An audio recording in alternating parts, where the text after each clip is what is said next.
கல்வியின் அடிவயிற்றில் கை வைத்த கொரோனா. ஒரு தலைமுறையையே அழித்து கொண்டிருக்கிறது இந்த கொரோனா. லாக்டவுன் என்ற வார்த்தை. அனைத்தும் திறந்துவிடப்பட்டுள்ளது அறிவை வளர்க்கும் கல்விக்கூடங்களை தவிர. கொரோனாவை விட கொடிய விளைவுகளை சந்திக்க காத்திருக்கும் பெற்றோர்கள். ஏற்கனவே 3ஆம் வகுப்பு படிக்கும் மாணவன் 1ஆம் வகுப்பு அறிவை கூட பெறாமல் இருக்கிறான்.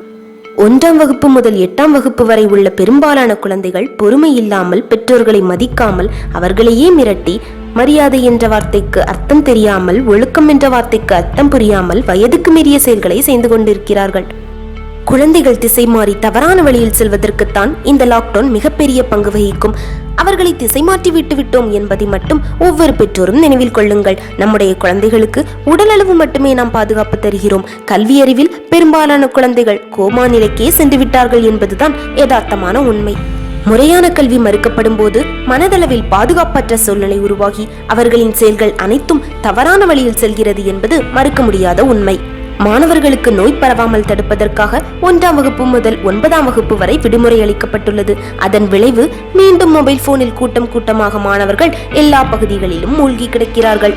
குழந்தைகள் பெரும்பாலான நேரங்களில் மொபைல் போனிலேயே மூழ்கி கிடக்கிறார்கள் என்று உண்மையாகவே கவலைப்படும் பெற்றோருக்கு ஒரு எச்சரிக்கை.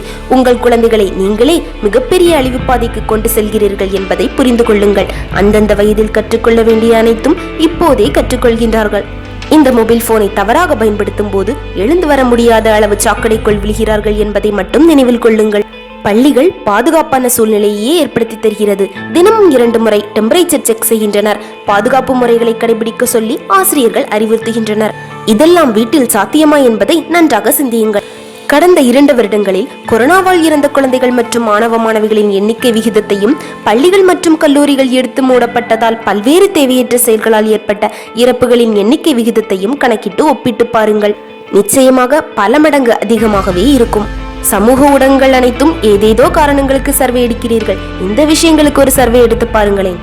லாக்டவுன் போடப்பட்டதால் மனதளவில் சீரழிக்கும் தேவையற்ற அனைத்தையும் பொதுவெளியில் கற்றுக்கொண்டு லாக்டவுன் முடிந்தவுடன் மீண்டும் பள்ளி கல்லூரிகள் திறக்கும் போது சமுதாயத்தை சீரழிக்கும் மொத்த விஷயத்தையும் பல்வேறு இடங்களில் இருந்து வரும் அத்தனை பேரும் ஒன்றாக ஒரே வகுப்பறையில் அமர்ந்து பேசும்போது என்னவாகும் என்று சற்று சிந்தித்து பாருங்கள்.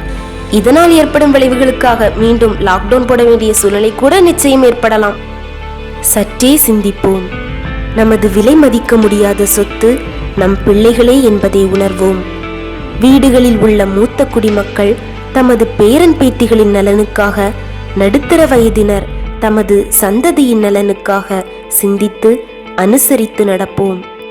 வழிநடத்தும் ஆசான்கள் மீது வலை போடப்பட்டுள்ளது. ஆசிரியர்கள் என்ற தோட்டக்காரர்களின் மேற்பார்வையின்றி நம் சொந்த பயிர்கள் வீணாகிக் கொண்டிருக்கிறது.